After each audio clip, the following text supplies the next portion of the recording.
अस्सलाम वालेकुम students, welcome to my YouTube channel easy solutions of mathematics. आज की वीडियो में मैं आप लोगों को करवाऊंगी एक्सरसाइज डायरेक्ट स्टार्ट। एक्सरसाइज 1.1 है। अब इसका ना जैसे जैसे जो है वो कॉन्सेप्ट, मतलब जो कॉन्सेप्ट जिस क्वेश्चन में यूज़ हो रहा होगा वो मैं आपको पीछे से भी समझा दूंगी, साथ उसके क्वेश्चंस भी करवा दूंगी। क्योंकि अगर मैंने डायरेक्ट सारा पहले आपको थ्योरी करवा दी, पीछे से सारी प्रॉपर्टीज़ वगैरह बताने लग गई और उसके बाद मैं एक्सरसाइज स्टार्ट करवाऊंगी, उतनी देर में आप लोगों ने वैसे ही भूल जाना है। तो पहले हम एक टॉपिक करेंगे, उसकी हम लोग क्वेश्चन सॉल्व करेंगे, उससे रिलेटेड जितने भी होंगे एग्जाम्पल्स वगैरह। तो इस तरह से ना आप लोगों के जहन में वो चीज़ बैठ जाएगी। सबसे पहला क्वेश्चन है, जैसे हमारा एक्सरसाइज 1.1 है, उसका which of the following sets have closure property with respect to addition and multiplication. Basically कुछ प्रॉपर्टीज़ हैं वो हम लोगों ने अब इसके ऊपर अप्लाई करनी है। अब सबसे पहले हमें पता होना चाहिए कि कोलाइयर प्रॉपर्टी क्या होती है अंडर एडिशन एंड मल्टीप्लिकेशन। पहले वो देखते हैं, उसके बाद क्वेश्चंस करते हैं। अब ये सबसे पहले लिखे अंडर एडिशन ला। एडिशन लाज ये सारे लिखे हुए हैं, ये सारे हम लोगों ने इस्तेमाल करने, लेकिन सबसे पहले कौन सा है कि कोलाइयर लॉ ऑफ एडिशन। इसके अंदर अब क्या होता है, रियल, सबसे पहले कोई रियल नंबर्स का सेट होता है, हमें दिया गया होगा, मतलब वो सेट है जिसको हम लोगों ने प्रूफ करना है ना, जिसके ऊपर हम लोगों ने कोलाइयर लॉ देखना है कि वो होल्ड हो रहा है कि नहीं हो रहा। वो सेट हमें दिया गया होगा और वो रियल नंबर्स का होगा। रियल नंबर्स में सारे नंबर्स ही आते हैं, आपको पता है, पॉइंट वाले भी आते हैं और सिंपल भी आते हैं। तो अब रियल नंबर्स के सेट में से कोई से दो नंबर्स हम लोग ने, और अगर उन नंबर्स को हम लोग ऐड कर दें तो ऐड करने के बाद जो नंबर आए वो भी उसी सेट में होना चाहिए, तो कोलाइयर जो लॉ है अंडर एडिशन होल्ड करेगा। इस तरह अंडर मल्टीप्लिकेशन देख लेते हैं। इसी तरह है मल्टीप्लिकेशन लॉ है, तो कोलाइयर लॉ ऑफ मल्टीप्लिकेशन है कि ए और बी कोई से हम लोग रियल सेट में से उठाएं, फिर हम उन दोनों को ए डॉट बी लिखा हुआ है, डॉट का मतलब मल्टीप्लाई होता है, तो ए को बी से मल्टीप्लाई करें, ए डॉट बी करें, तो जो आंसर आए वो भी उसी रियल सेट में से जो है वो बिलोंग कर रहा हो, तो वो हमारी जो है वो कोलाइयर लॉ अंडर मल्टीप्लिकेशन जो है वहाँ पे होल्ड करता है। अब हम आ जाते हैं सबसे पहले क्वेश्चन नंबर 1 के ऊपर। अब क्वेश्चन नंबर 1 के अंदर 4 पार्ट्स हैं, इन सारों को हम लोग 1 बाय 1 देखेंगे। ये है नोट्स, इनसे मैं आपको दिखाती हूँ। अच्छा जी, पहला सेट है हमारा जीरो। इस सेट के अंदर सिर्फ हमारे पास जीरो ही वैल्यू है, कोई दो वैल्यूज़ तो है ही नहीं। तो इसका मतलब है सेट में जीरो वैल्यू है तो हम जीरो को ही दो दफ़ा ले लेते हैं, इसी को हम ए भी कह लेते हैं, इसी को हम बी भी ले लेते हैं, और इन दोनों इसको हम ऐड कर देंगे, ए प्लस बी को ऐड करेंगे, आंसर क्या आया, दोबारा से ज़ीरो ही आ गया। तो ज़ीरो क्या इस सेट में है, हाँ जी, जो गिवन सेट है ना उसकी बात हो रही है, रियल नंबर्स के सेट की यहाँ पे बात नहीं हो रही। कोई से रियल नंबर का जो सेट है दिया हुआ है ना, हमने उसको चेक करना है। तो ज़ीरो प्लस ज़ीरो किया, ज़ीरो ही आ गया, जो कि हमारे पास इस सेट में जो हमें दिया हुआ है मौजूद है, तो इसका मतलब है ज़ीरो इज़ क्लोज्ड। क्लोज्ड इसका इसके ऊपर यहाँ क्लोज्ड यहाँ पे लिखा, zero is closed with respect to addition, या लिख दें closure law holds under addition. तो हम लोग ये मोस्टली क्लोज्ड वर्ड जो है ना वो कोलाइयर प्रॉपर्टी के लिए यूज़ कर लेते हैं। Zero is closed with respect to addition, तो जब एडिशन के लिहाज से हम करेंगे तो वो जो है वो क्लोज्ड है। उसके बाद हम लोगों ने क्या करना है, फिर हम लोगों ने अगेन ज़ीरो को ज़ीरो से मल्टीप्लाई कर देना है, तो आंसर भी ज़ीरो ही आ गया। तो वो क्या ज़ीरो इस सेट में मौजूद है, बिल्कुल मौजूद है, तो इसका मतलब है ये set is closed with respect to multiplication. अब नेक्स्ट क्वेश्चन देखते हैं, देखो कितना आसान है ये, जैसे साथ साथ करेंगे ना तो आप लोगों को अच्छे से प्रैक्टिस हो जाएगी और समझ भी आ जाएगी। अब है वन।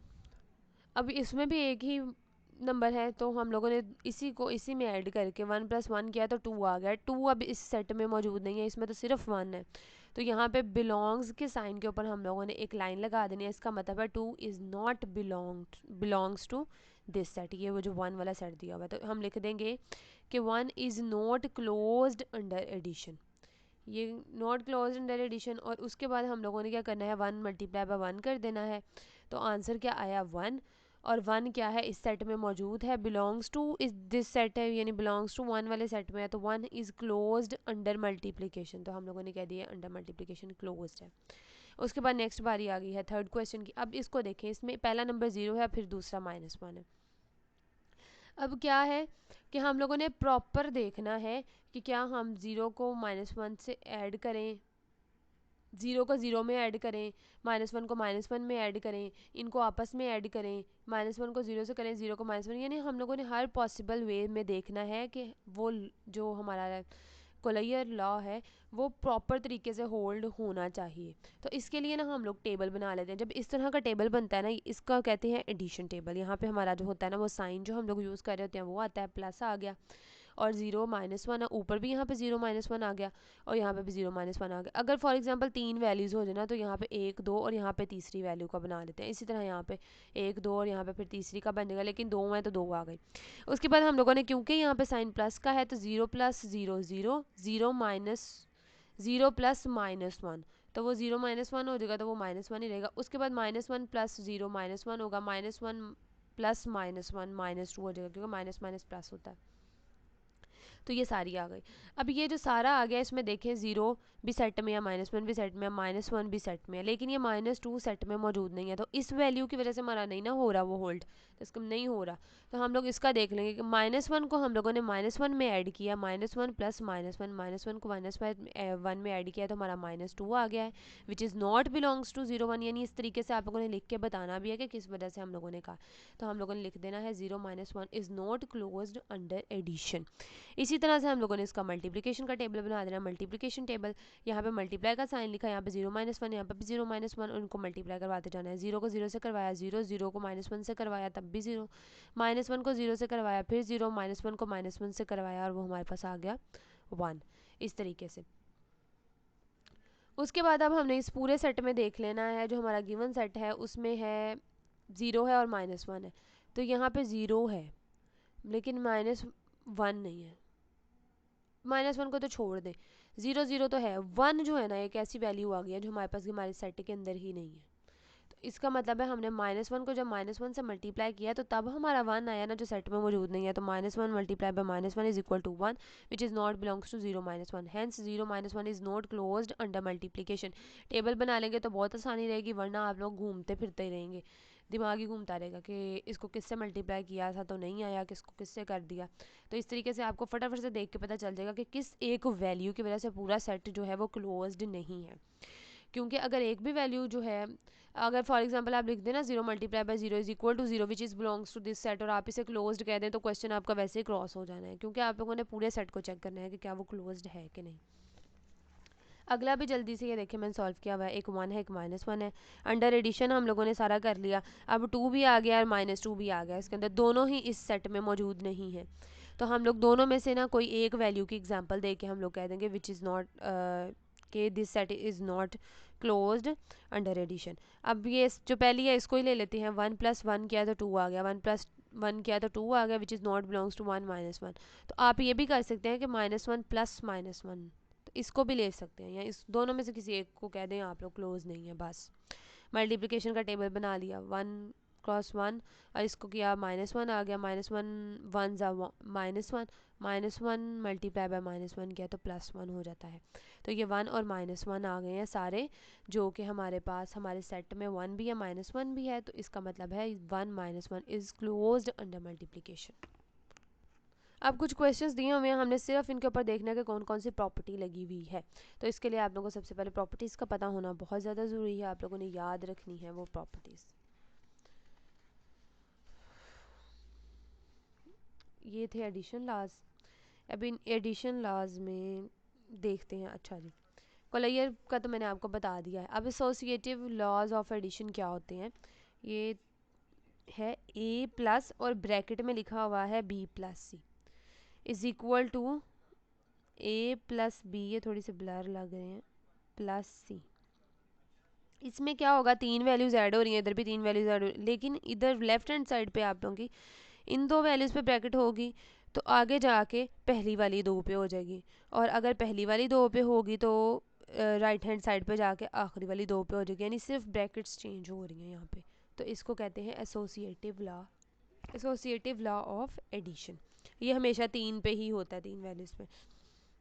उसके बाद एडिटिव आइडेंटिटी, ये आपको एमसीक्यूज़ के तौर पे भी आ सकता है कि एडिटिव आइडेंटिटी क्या होती है। आइडेंटिटी, सबसे पहले एडिटिव आइडेंटिटी का मतलब है कि एडिटिव है यानी प्लस, और आइडेंटिटी का मतलब है वो खुद ही आ रहा हो। तो हम लोगों ने कौन सा ऐसा नंबर है जो हम किसी नंबर में ऐड करें तो वो नंबर खुद ही आ जाए। तो हमें पता है कि 0 एक ऐसी आइडेंटिटी है कि जिसको हम किसी नंबर में ऐड करें तो वो खुद ही आ जाता है। तो 0 एक एडिटिव आइडेंटिटी है, यानी कोई नंबर ए अगर हम लोगों ने रियल नंबर्स में से कोई सा एक नंबर ए ले लिया है, और इसी तरह से हम लोगों का ज़ीरो भी जो है वो रियल नंबर्स में है, zero belongs to real number, तो हम लोग ए प्लस ज़ीरो करें या ज़ीरो प्लस ए करें तो वो खुद ही आए, यानी दोनों तरफ से भी अगर हम लोग इधर से प्लस कर लें या उधर से कर लें आए वो नंबर खुद ही।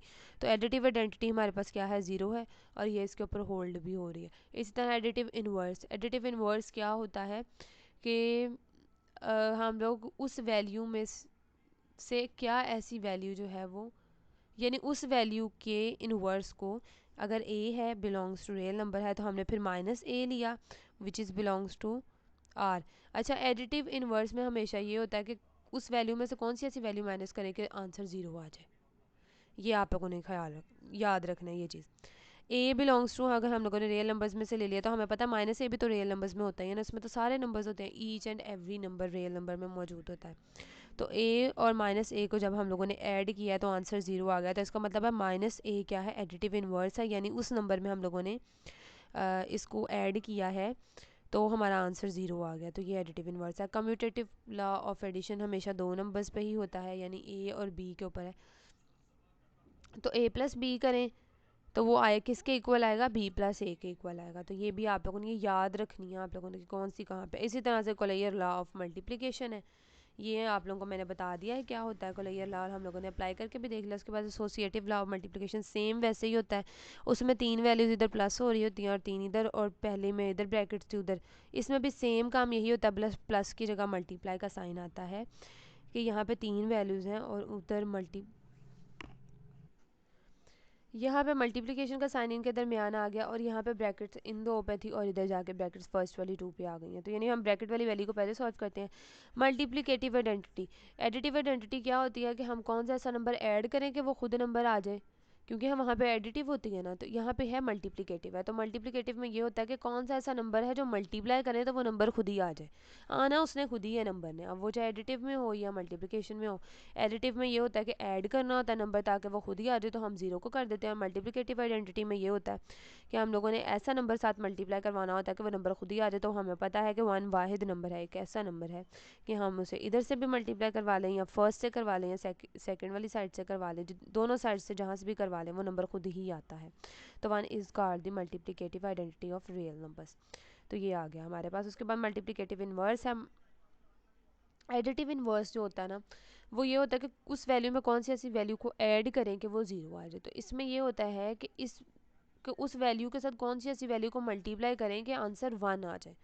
तो इसमें ये होता है कि अगर हम ए है उसके साथ इन्वर्स, ए इन्वर्स का मतलब होता है वन ओवर ए, ये ए है ना, ए डॉट, तो इसका मतलब है ए इनवर्स का मतलब होता है, यानी किसी भी वैल्यू की पावर माइनस वन होती है, इसका मतलब है वो फ्रैक्शन में है, नीचे है, यानी वन ऊपर है और वो नीचे है, ये नीचे ए आ गई, तो अब इनकी कटिंग हो सकती है, ए से कैंसिल हो गया तो वन बचा। तो यानी इस तरफ से भी चाहे हम लोग उसको मल्टीप्लाई करवा लें या इस तरफ से भी मल्टीप्लाई करवा दें, आंसर हमारे पास वन ही आना है। इसी तरह कम्यूटेटिव लॉ ऑफ मल्टीप्लिकेशन यही होता है कि ए वहाँ पे एडिशन में था a plus b is equal to b plus a, तो यहाँ पे a multiply by b is equal to b multiply by a, दरमियान में कोई साइन नहीं है तो इसका मतलब मल्टीप्लिकेशन का साइन ही है।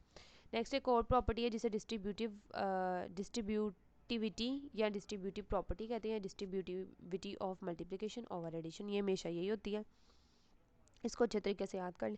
इसमें होता है पहली वैल्यू बाहर हो और अगली दो वैल्यूज़ पे चाहे ब्रैकेट लगी हो, बी प्लस सी हो, अगर वो वैल्यू अंदर वन बाय वन मल्टीप्लाई हो के इस तरह से लिखी जाए, यानी पहले ए बी के साथ हो और फिर ए सी के साथ हो, जब दरमियान में वही साइन आ जाए तो भी डिस्ट्रीब्यूटिव प्रॉपर्टी। और अगर पहली दो वैल्यूज़ पे मतलब ब्रैकेट हो और उनके दरमियान प्लस हो और सी मल्टीप्लाई हो रहा हो, तो फिर भी यही है कि ए इसके साथ पहले मल्टीप्लाई हो प्लस बी इसके साथ मल्टीप्लाई हो, तो भी डिस्ट्रीब्यूटिव प्रॉपर्टी हम उसको कहते हैं। तो इसे डिस्ट्रीब्यूटिव प्रॉपर्टी या डिस्ट्रीब्यूटिविटी ऑफ मल्टीप्लिकेशन, क्योंकि बाहर मल्टीप्लिकेशन का साइन है, ओवर एडिशन, एडिशन पर है यानी कि अंदर इसका एडिशन है ब्रैकेट के। तो हम पहले क्वेश्चंस करते हैं, तो बाकी प्रॉपर्टीज़ जो हैं वो हम साथ साथ देखते जाएंगे। चलें जी, ये है हमारे पास क्वेश्चन नंबर 2 है, name the properties used in the following equation. सिर्फ इक्वेशंस दी हुई हैं, उनके अंदर हम लोगों ने देखना है कि कौन कौन सी प्रॉपर्टी यूज़ हुई है। अब देखें 4 + 9 है तो इसको हमने 9 + 4 लिख दिया है, यानी a + b is equal to b + a है। वो वाली प्रॉपर्टी यूज़ हुई है।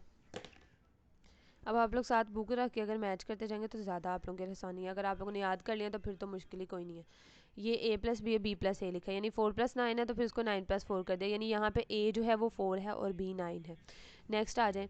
नेक्स्ट क्या है, ये associative property with respect to addition है, क्योंकि दरमियान में प्लस के साइन है। ये भी विद रिस्पेक्ट टू एडिशन थी क्योंकि यहाँ दरमियान में प्लस के साइन है।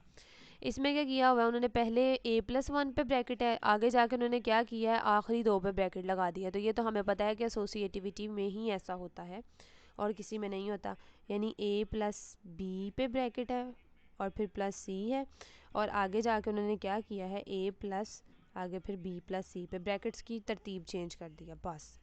उसके बाद नेक्स्ट ये सिंस करके सेम यही काम यहाँ पे भी किया है। पहले ही ब्रैकेट में पहली दो पे थी तो फिर आखिरी दो पे हो गई, उसको भी associative property with respect to addition कहते हैं। उसके बाद देखें, एक वैल्यू में प्लस हो रहा है 0 और वो वैल्यू खुद ही आ रही है। तो अभी अभी हम लोग पढ़ के आए हैं ये प्रॉपर्टी। इस प्रॉपर्टी को क्या कहते हैं, प्रॉपर्टी ऑफ एडिटिव आइडेंटिटी, यानी किसी नंबर में वो नंबर ऐड हो रहा हो और वो खुद ही आ जाए तो उसको एडिटिव आइडेंटिटी कहते हैं। एडिटिव आइडेंटिटी हमारे यहाँ पे 0 है। इसी तरह उस नंबर से किसी 1 को हम लोगों ने मल्टीप्लाई करवाया और वो नंबर खुद ही आ गया, तो एक तो ये अंडर मल्टीप्लिकेशन है क्योंकि यहाँ पे मल्टीप्लाई का साइन है। उसके बाद प्रॉपर्टी ऑफ मल्टीप्लिकेटिव आइडेंटिटी ही है क्योंकि वो खुद ही आ रहा है। इसमें भी वो खुद आ रहा था तो आइडेंटिटी इधर भी खुद आ रहा है, तो आइडेंटिटी इधर क्या था, प्लस, तो यहाँ पे एडिटिव आइडेंटिटी है और इधर मल्टीप्लाई था तो इधर मल्टीप्लिकेटिव आइडेंटिटी है, सिंपल। और उसके बाद नेक्स्ट हमारे पास है 4-1 को प्लस किया गया है -4-1, यानी एक वैल्यू है हमारे पास, उसमें हम लोगों ने ऐसी वैल्यू को ऐड किया, यानी उसी वैल्यू के साथ माइनस लगा के उसको ऐड किया कि आंसर हमारे पास 0 आया है। तो हमने अभी पढ़ा है प्रॉपर्टी ऑफ एडिटिव इनवर्स कहते हैं इसे, कि उस वैल्यू में कौन सी सी वैल्यू को ऐड किया जाए कि आंसर 0 आए। एडिटिव इनवर्स में आंसर 0 चाहिए होता है और मल्टीप्लिकेटिव इनवर्स में आंसर 1 चाहिए होता है। इसी तरह से उसके बाद a में हम लोगों ने -a किया इक्वल टू 0, तो ये प्रॉपर्टी ऑफ एडिटिव इनवर्स है, यानी उस वैल्यू में कौन सी ऐसी वैल्यू हम लोगों ने डाली है।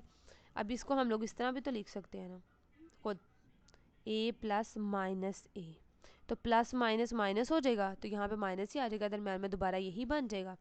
तो इधर से हमें पता चल रहा है कि एक वैल्यू में हमने उसी की वैल्यू के माइनस करके डाला है, ऐड किया है, तो आंसर हमारे पास 0 आ गया। तो इसको प्रॉपर्टी ऑफ एडिटिव इनवर्स कहते हैं। इसी तरह यहाँ पे क्या है, √2 मल्टीप्लाई बाय √5 था, उसके बाद तरतीब चेंज हो गई है, पहले √5 फिर मल्टीप्लाई बाय √2 आ गया। तो इसका मतलब ये कम्यूटेटिव प्रॉपर्टी है, यानी a मल्टीप्लाई बाय b जो हम लोगों ने देखी थी, a b जो था वो बाद में b a हो गया। तो ये वो वाली commutative property with respect to, ये चीज़ आप लोगों ने भूलनी नहीं है कि अंडर एडिशन है या अंडर मल्टीप्लिकेशन है। यहाँ पे मल्टीप्लिकेशन का साइन है तो अंडर मल्टीप्लिकेशन है, और अगर एडिशन के साइन है तो अंडर एडिशन होगा। उसके बाद देखें यहाँ पे हमारे पास वो प्रॉपर्टीज़ करवाते वक्त तो ये बात बताना भूल गई थी, मैं इधर बता देती हूँ कि अगर यहाँ से कोई चीज़ मल्टीप्लाई, यानी यहाँ पे अगर पहले a है, a मल्टीप्लाई हो रहा है इस साइड से, तो इसका मतलब है लेफ़्ट है। और देखें आप लोग डिस्ट्रीब्यूटिव प्रॉपर्टी कैसी है कि पहले यहाँ पे ब्रैकेट्स थी, उसके बाद यहाँ पे आके अंदर मल्टीप्लाई कर दिया, ब्रैकेट्स ख़त्म, तो ये डिस्ट्रीब्यूटिव प्रॉपर्टी होगी। अब a जो है वो इस साइड पे है मल्टीप्लाई हो रहा, तो इसका मतलब है ये लेफ़्ट है, ये लेफ़्ट है और ये राइट साइड है। तो ये आप लोगों की ना पेपर में हमेशा ऐसे ही होता है, आप लोगों ने अपना लेफ़्ट और राइट देखना है, कॉपी का नहीं देखना। ये लेफ़्ट साइड से ए मल्टीप्लाई हो रहा है तो left distributive property of multiplication है, मल्टीप्लिकेशन ओवर सब्ट्रैक्शन है। हम लोगों ने ओवर एडिशन देखा था क्योंकि अंदर प्लस था, तो अब यहाँ पे क्या है, माइनस है, तो ओवर सब्ट्रैक्शन ये साइन लाजमी देखने हैं आप लोगों ने। इसमें उन्होंने क्या किया, इसमें अब मल्टीप्लाई वैल्यू इस तरफ से हो रही है इस तरफ से, तो अब ये क्या है, right distributive property of multiplication, बाहर मल्टीप्लिकेशन है और ब्रैकेट के अंदर क्या है, ओवर सब्ट्रैक्शन माइनस है, तो ये यहाँ तक। इसी तरह यहाँ पे भी देखें ये सारे मल्टीप्लाई हो रहे थे, पहले ब्रैकेट्स लास्ट 2 पे थी उसके बाद फर्स्ट 2 पे आ गए, तो ये एसोसिएटिव प्रॉपर्टी ऑफ मल्टीप्लिकेशन है या अंडर मल्टीप्लिकेशन है। इसी तरह से आप इसको भी देख लें, पहले यहाँ से जो है लेफ़्ट साइड से वैल्यू मल्टीप्लाई हो रही है और 1 बाय 1 सबसे मल्टीप्लाई हुई है, ब्रैकेट्स वगैरह ख़त्म हो गई सारी, तो इसका मतलब ये लेफ़्ट डिस्ट्रीब्यूटिव प्रॉपर्टी है। और ये अंडर एडिशन मल्टीप्लिकेशन हम अंडर एडिशन या ये लिख सकते हैं, left distributive property of multiplication under addition and subtraction, पर इसकी ज़रूरत ही नहीं है, सिंपल आप लोग लिख दें लेफ़्ट डिस्ट्रीब्यूटिव प्रॉपर्टी है, क्योंकि यहाँ पे प्लस भी है और माइनस भी है। तो यहाँ तक अभी आज की वीडियो के लिए होपफुली आप लोगों को अंडरस्टैंडिंग हो गई होगी मैंने क्या प्रॉपर्टीज़ वगैरह समझाई हैं। इंशाल्लाह नेक्स्ट वीडियो में इसके आगे से कंटिन्यू करेंगे। वीडियो पसंद आई है तो प्लीज़ वीडियो को लाइक करें, चैनल को सब्सक्राइब करें और अपने फ्रेंड्स के साथ ज़्यादा से ज़्यादा मेरे चैनल को शेयर करें। Thank you so much.